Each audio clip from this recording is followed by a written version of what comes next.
صلو علی الحبیب صلی اللہ تعالی علی محمد صلی اللہ علیہ وسلم۔ ابو طلحہ انصاری رضی اللہ تعالیٰ عنہ ایک بار سرکار دو عالم صلی اللہ تعالیٰ علیہ وسلم کا انہوں نے دیدار کیا۔ میرے آقا اپنے مبارک کاشانے سے باہر تشریف لائے تو پیارے آقا علیہ الصلوۃ والسلام کے چہرے پر بڑی خوشی کے آثار۔ تو حضرت ابو طلحہ انصاری نے بڑی محبت سے نبی پاک سے عرض کیا، یا رسول اللہ، میرے ماں باپ آپ پر قربان، آپ کے چہرے پر بڑے خوشی کے آثار ہیں، اس کی کیا وجہ ہے؟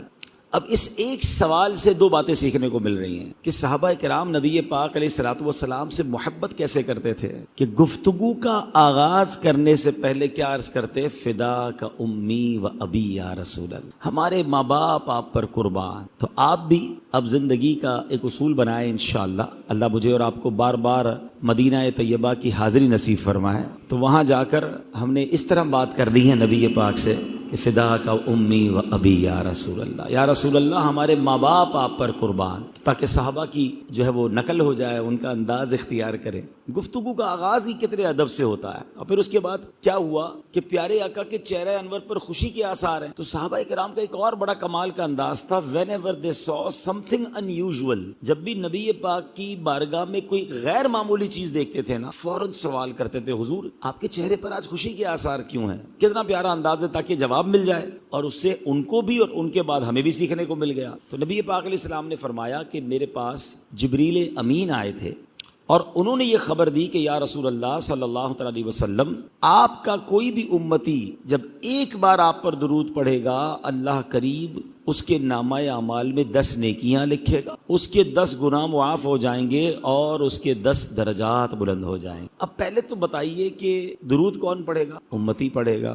ثواب کس کو ملے گا؟ امتی کو ملے گا۔ گناہ کس کے معاف ہوں گے؟ امتی کے معاف ہوں گے۔ درجے کس کے بلند ہوں گے؟ امتی کے۔ خوش کون ہو رہا ہے؟ نبی پاک علیہ السلام۔ سمجھ آ رہی بات؟ کام ہمارا بن رہا ہے، راضی نبی پاک ہو رہے ہیں، کتنا پیار ہے ہم سے کہ میرے امتیوں کی بگڑی بن جائے گی، مجھ پر درود پڑھتے جائیں گے، نیکیاں بڑھتی جائیں گی، گناہ معاف ہوتے جائیں گے۔ کیا بات ہے، سبحان، کتنا پیار ہے ہم سے۔ آتا ہے فقیروں پہ انہیں پیار کچھ ایسا، آتا ہے فقیروں پہ انہیں پیار کچھ ایسا، خود بھیک دیں اور خود کہیں منگتا کا بھلا ہو۔ تو ہمیں نبی پاک ہم سے کتنی محبت فرماتے ہیں۔ اچھا، یہاں ایک اور بات بھی سمجھنی ہے، ہم نارملی اس حدیث کی ابھی بھی گہرائی کو نہیں سمجھ پاتے۔ قرآن پاک کی سورہ قارعہ میں ہمیں قیامت کا ایک نقشہ بیان کیا گیا، فَأَمَّا مَنْ ثَقُلَتْ مَوَازِينُهُ فَهُوَ فِي عِيشَةٍ رَاضِيَةٍ۔ قرآن کہتا ہے جس کی نیکیوں کا پلڑا بھاری ہوگا وہ تو چین میں ہوگا، جنت میں ہوگا۔ وَأَمَّا مَنْ خَفَّتْ مَوَازِينُهُ فَأُمُّهُ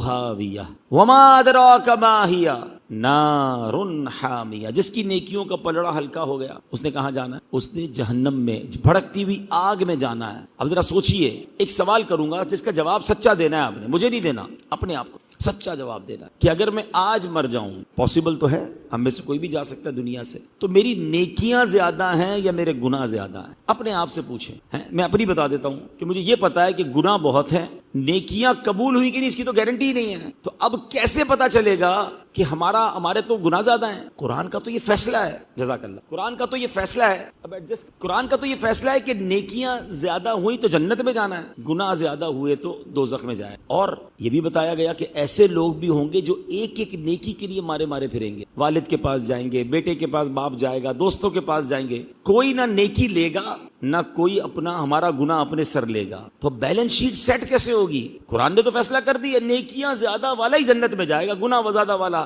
دوزخ میں جائے گا۔ اب اس سینیریو میں درود پاک کی اہمیت سمجھو کہ ہر درود پاک 10 نیکیاں بڑھا رہا ہے، 10 گناہ ڈیلیٹ کر رہا ہے۔ اکاؤنٹس آتا ہے، ایک بیلنس شیٹ کو کس زبردست طریقے سے مینج کر رہا ہے کہ جتنے درود میں پڑھتا جاؤں گا، ایک تو ہر درود پر 10 گناہ بڑھ رہے ہیں، ہر درود 10 نیکیاں بڑھ رہی ہیں، اور ہر درود پر 10 گناہ ڈیلیٹ ہو رہے ہیں۔ سبحان اللہ، پھر مجھ جیسے گناہ گار کو تو کتنی درود پڑھنے چاہیے۔ تو رمضان میں ایسی عادت بنا دیں اور پھر رمضان کے بعد بھی اس کو کیری کریں۔ اللہ مجھے بھی آپ کو بھی کثرت سے درود پاک پڑھنے کی توفیق عطا فرمائے۔ آئیے مل کر محبت کے ساتھ با آواز بلند درود پاک پڑھ لیں۔ صلو علی الحبیب صلی اللہ تعالی علی محمد صلی اللہ علیہ وسلم۔ آج میں نے آپ کو ایک حدیث اور اس کے تحت چند باتیں عرض کرنی ہیں۔ کمال حدیث ہے، ویسے تو میرے آقا کا ہر جملہ ہی، ہر لفظ ہی کمال ہے، مگر اس حدیث کا کمال یہ ہے کہ اس حدیث کو علماء کرام نے one of the most important حدیثوں میں شمار کی. یعنی وہ کہتے ہیں نا کوزے میں دریا کو بند کر دینا.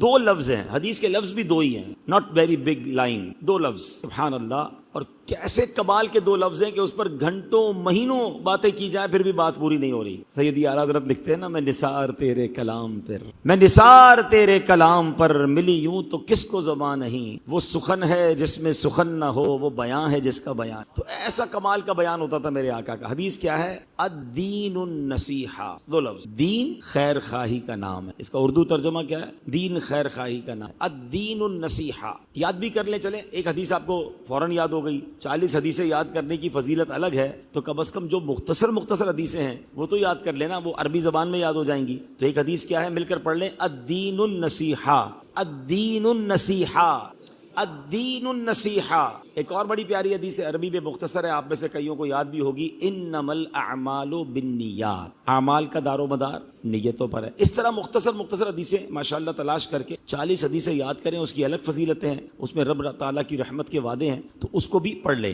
اچھا, اب آتے ہیں کہ عربی میں نصیحت کہتے ہیں خالص ہونے کو, یعنی دین خالص ہونے کا نام. تو صحابہ کرام نے نبی پاک سے عرض کی, حضور دین خالص ہونے کا نام ہے, اس کی کیا معنی ہے, اس کی ڈیٹیل کیا ہے؟ تو نبی پاک علیہ السلام نے فرمایا, 5 چیزوں کے بارے میں فرمایا. آقا نے فرمایا للہ, یعنی اللہ کے لیے خالص ہو, ولی کتابہ, اللہ پاک کی کتاب کے لیے خالص ہونا, ولی رسولہ, اس کے رسول کے لیے خالص ہونا. نمبر 4 والائمۃ المسلمین, مسلمانوں کے آئمہ یعنی علماء کرام, اولیاء کرام, مفتیان کرام جو امت کے پیشوا ہیں, ان کے لیے خالص ہونا.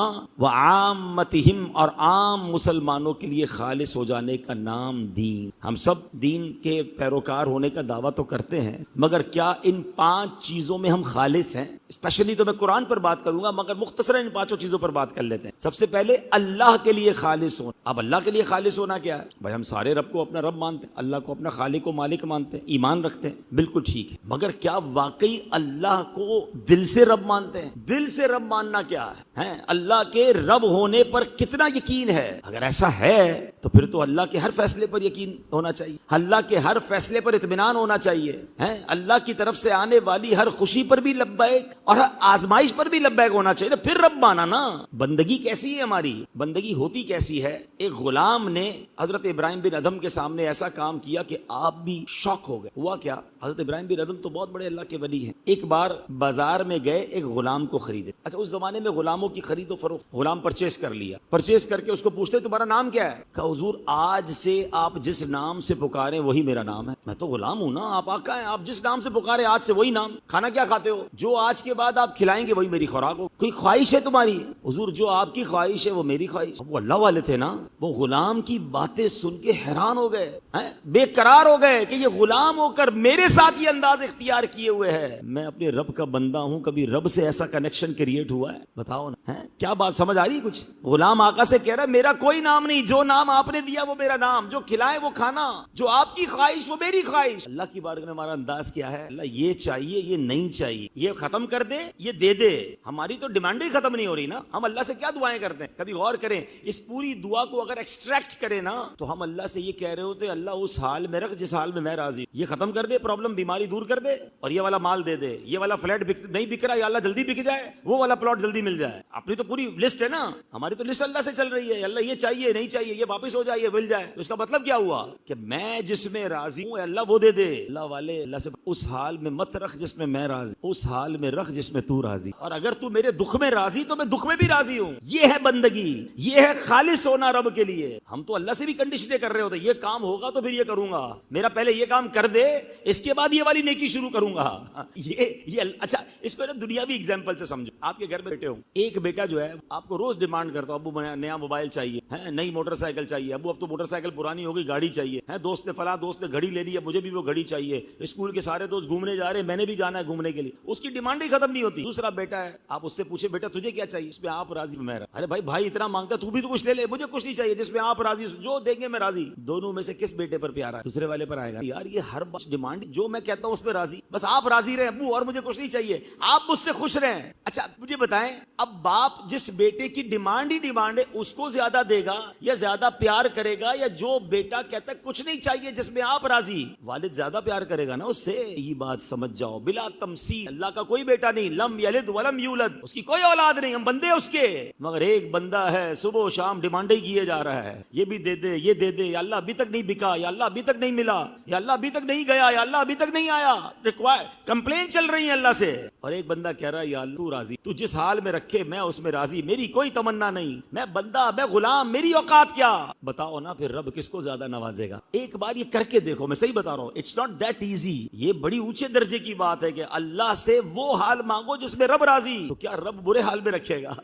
حضرت ابراہیم کا واقعہ نا، ایکچولی اس پورے واقعے کا سمجھ لے پریکٹیکل ہے۔ جب آپ کو آگ میں ڈالا جا رہا تھا نا تو فرشتے آئے، ہوا کا فرشتہ آیا، حضرت آرڈر کریں ابھی آگ بجھا دیں، ہوا چلاؤں گا آگ بجھ جائے گی، آرڈر کرے بارش کا فرشتہ آیا، ابھی بارش برسا کے آگ بجھا دیتا ہوں۔ آپ نے کہا مجھے تمہاری کوئی مدد کی، میرا رب کارساز ہے میرا۔ اب بالکل ایگزیکٹلی آگ میں ڈالنے کا وقت آ گیا، تو جب آگ میں ڈالنے کا وقت آیا نا، جبریل امین اب تو اللہ سے کہہ دیں، ہم سے تو نہیں کہہ رہے آپ، ہم کسی فرشتے سے آپ ہیلپ نہیں مانگ رہے، آپ کہہ رہے ہیں اللہ کارساز ہے، اللہ سے تو کہیں نا، اتنی بڑی آگ ہے، کیا جواب دیتے ابراہیم؟ دیکھ رہا ہے نا، اگر اس نے بچانا ہوگا تو بچا لے گا، اور اس کی رضا یہ ہے کہ میں جل جاؤں تو میں جلنے کے لیے تیار۔ کیا ہوا رزلٹ میں؟ کیا ہوا؟ اللہ نے جلنے دیا، اللہ نے ڈائریکٹ آگ کو حکم فرمایا، یا نار کونی سلاما علی، اے آگ ابراہیم علیہ السلام پر ٹھنڈی ہو جا، سلامتی والی ہو جا۔ جن رسیوں سے حضرت ابراہیم کو باندھا گیا تھا نا، وہ رسیاں جل گئیں، آپ کا بال بھی بیکا نہیں۔ اللہ سے کیا کہا؟ جس حال اللہ ایسا خالص ہونا نصیب۔ 5 چیزیں ہیں نا، دین خالص ہونے کا نام ہے۔ نمبر 1 اللہ سے خالص، اللہ سے ہی بدزن گھوم رہے ہیں لوگ، یار ہمارا تو مسئلہ ہی نہیں حل ہوتا، ہماری تو دعائی کرو، اللہ سے ہی ناراض چل رہے ہیں۔ تو یار رب سے بدزن ہو جاؤ، رب سے ہی تمہارا رابطہ صحیح نہیں ہوگا تو آگے کیا ہوگا؟ اللہ سے حسن ظن رکھے۔ اللہ خود فرماتا ہے حدیث قدسی میں اپنے بندوں کا ایسا ہوں جیسا جو اچھا گمان رکھتا، اللہ کریم میرا سب بھلا ہو جائے، وہ کریم مجھے معاف کر دے گا، وہ کریم میری مشکل آسان وہ بالکل کر دے گا۔ اب اس کے بھی پیچھے ایک جملہ سن لو، کچھ عرصہ پہلے ہی، سچی بات ہے، میں نے بھی پہلی بار لرن جملہ کچھ عرصہ پہلے ہی سیکھنے کو ملا۔ کچھ لوگ کیا کہتے ہیں ہمارے یہاں، کمیٹی ڈال لو، پیسے جمع کر لو، برے وقت میں کام آئے۔ بزرگ نے کہا اس کا مطلب تم برے وقت کا انتظار کر رہے، تمہارا برا وقت ضرور آئے گا۔ اللہ سے امید کیا رکھی ہے کہ برا وقت آئے گا، اس میں یہ پیسے کام آئیں گے۔ یہ کہنا ہی چھوڑ دو، بلکہ یہ کہو اگر پیسے جمع بھی کرنے ہیں نا تو اس نیت سے جمع کرو کہ انشاءاللہ اچھے وقتوں میں کام آئے۔ ان پیسوں سے مدینے جاؤں گا، حج پر جاؤں گا، غریبوں کی مدد کروں گا، مسجد بناؤں گا، اللہ دے گا تو۔ اچھا کیوں نہیں سوچتے برا آئے گا تو بس اس کے لیے کروں؟ نہیں، اللہ سے ہمیشہ اچھا ہی گمان رکھنا ہے۔ پھر دیکھیں وہ رب کریم کیسے کرم کے دروازے۔ اب اس ایک موضوع پر باتیں تو بہت ہو سکتی ہے کہ اللہ سے خالص ہونا کیا ہے، مگر اب دوسری بات ہے ولی کتاب ہی، قرآن سے خالص ہونا، انشاءاللہ اس کو میں تھوڑا آخر میں لیتا ہوں۔ اب تیسرے نمبر پر اللہ کے نبی سے خالص ہو۔ اب نبی پاک سے ہمارا رشتہ کتنا خالص ہے، اپنے آپ کو چیک کر لیں۔ اور حالانکہ نبی پاک سے محبت، آپ سے پیار ہونا، یہ تو ہمارے ایمان کی جان ہے۔ خود نبی پاک نے فرمایا نا، لا یؤمن احدکم حتی اکون احب الیہ من والدہ وولدہ والناس اجمعین، تم میں سے کوئی اس وقت تک کامل مومن نہیں ہو سکتا جب تک میں اس کے نزدیک، اس کی آل سے یعنی بچوں سے، والد سے، گھر والوں سے سب سے زیادہ اس کو مجھ سے محبت نہ ہو جائے۔ خالص ایسا ہونا ہے کہ سارے جہان سے ہٹ کر نبی پاک سے پیار کرنا ہے سب سے زیادہ۔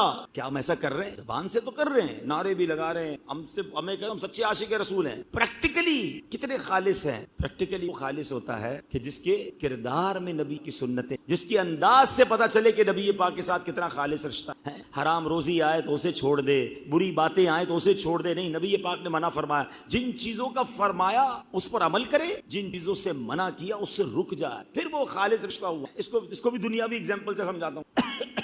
آپ کو ایک بیٹا ملے، ایک نوجوان ملے، اور وہ بات بات میں ایک ہی بات کرے، یار میں اپنے والد سے بڑا پیار، میری والد صاحب پہ جان قربان، میرے والد صاحب میرا سب کچھ۔ یار کمال بندہ، اتنا بڑا فین اپنے ابا کا۔ تھوڑے دنوں بعد آپ کی اس کے والد سے ملاقات ہوئی، والد صاحب کو یار آپ کے بیٹے سے ملاقات ہوئی تھی، ہر تھوڑی دیر میں آپ ہی کی بات کرتا ہے، جب ملتا کہتا ہے ابو پہ جان قربان، ابو میرا سب کچھ، ابو کے لیے میں ہر چیز کرنے کے لیے تیار ہوں۔ اور والد صاحب کا ایک نمبر کا جھوٹا ہے، میری تو ایک بھی بات نہیں مانتا، میں جو کہتا ہوں اس کا الٹا ہی کرتا ہے۔ سچ بتاؤ اس بیٹے کے بارے میں کیا سمجھانے کے لیے کہہ رہا ہوں،